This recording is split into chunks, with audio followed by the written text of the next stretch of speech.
tayo pwedeng sumuko lang ng ganito. Kaya, hinahamon ka namin, Pangulong Bongbong Marcos, kung gusto mong magkaroon ng magandang legasiya, ang pangalan mo, ipakulong mo lahat ng magnanakaw.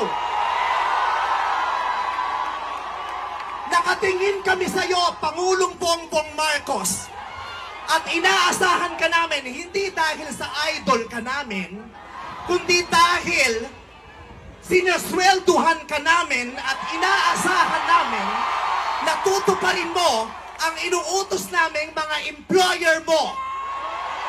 Kami ang nagpapasahod sa inyo.